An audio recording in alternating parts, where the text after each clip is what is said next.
Nataka nimjibu huyu meya wa jiji la Dar es Salaam ambaye amekuja kutusomea skripti ya wakubwa.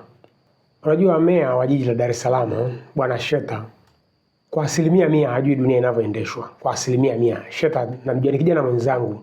Anaanza kuimba nini? He know nothing about the world. Tusiongee mambo mengi.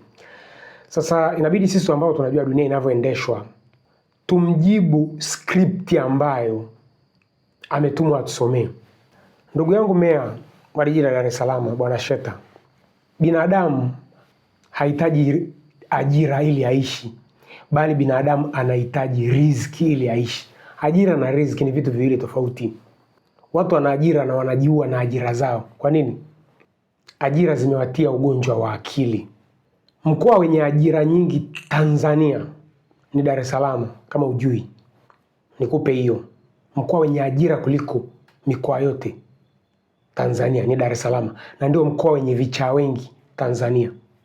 Nchi tajiri yenye ajira nyingi duniani ni Marekani, na hiyo ndio nchi yenye vichaa wengi duniani. Uhakika nao, kwa sababu ndio nchi ina bunduki nyingi kuliko idadi ya raia.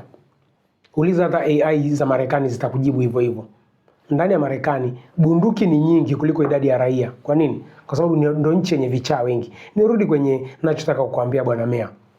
Meya, wale kutuma utusomee hiyo script, waambie tumeshaamka. Hatuhitaji ajira, tunahitaji riziki. Riziki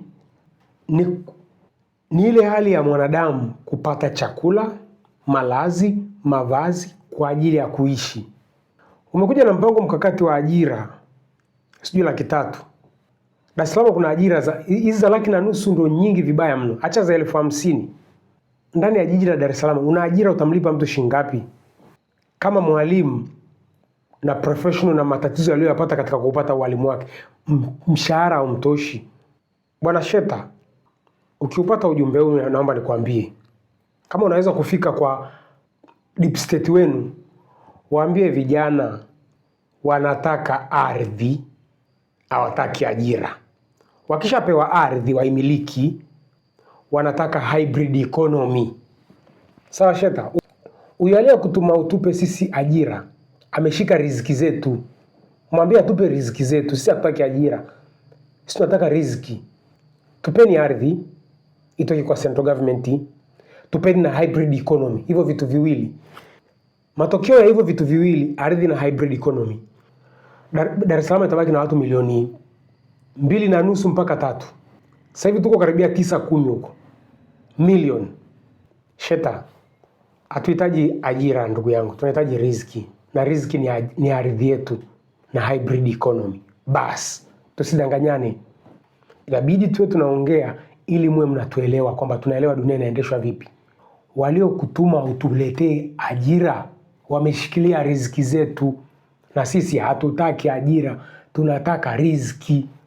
Tunataka tutumie maji unlimited, inawezekana. Tunataka tulipe umeme service charge tu, sio tuwalipe watu waliokaa, inawezekana. Tunataka turani miundombinu yetu. Tunataka tuishi nchi yetu kama ya kwetu. Dunia ya sasa tuko kwenye multipolar world order. Unasikia Sheta? Unajua bana multipolar kweli wewe Sheta? Unajua tofauti ya multipolar na unipolar bana Sheta? Sheta, hatuhitaji ajira, tunahitaji riziki. Mpango ni mzuri na hakuna mpango ambao unatekelezeka without budget. Na nimeshatoa maelekezo yangu kama mstahiki meya wa jiji la Dar es Salaam. Tunazokaa katika vikao vyetu vya budget, tutaenda kuwekeza zaidi ili tuweze kuwezesha mpango huu kufanyika vizuri. Na wazo langu, ajenda yangu mimi ndani ya miaka 5 hii ku create job opportunity zaidi ya vijana 300,000. Kwa mpango huu pia unakuja kuwa chanzo cha kuondoa hiyo changamoto ya ajira kwa vijana kwa Dar es Salaam. Lakini pia ndoto yangu ni kuwa na jiji safi. Umeelewa? Climate change bwana inaweza kupelekea mambo mbalimbali. Na jiji la Dar es Salaam tumekuwa tukifanya mipango mbalimbali na utekelezaji mbalimbali ambao tunataka kukabiliana na inapotokea changamoto hizi. Lakini mpango huu tunapoanza sasa kutekeleza masuala ya ajira, masuala ya usafi, na masuala mbalimbali ambayo yalikuwa kero katika jiji la Dar es Salaam, trust me, tunakwenda kuondoa changamoto hiyo. Rai yangu tu ni ushirikishwaji kwa wananchi. Tunaweza tukatengeneza sheria katika mipango hii, tunaweza tukasema 1, 2, 3 kifanyike, lakini panapokuwa ushirikishwaji kati ya serikali na wananchi hauko vizuri, itapelekea kuwa na vikwazo au ucheleweshaji katika utekelezaji. Kwa hiyo rai yangu kwa wananchi wa jiji la Dar es Salaam, mpango huu tumeuzindua leo na nadhani tutaupeleka chini kabisa, kwa maana tutautafsiri na kupeleka chini kwa wananchi wauelewe na wao wawe pati katika kuhakikisha tuna hadhma nzima ya mpango huu unatimia. Mswahili elimika.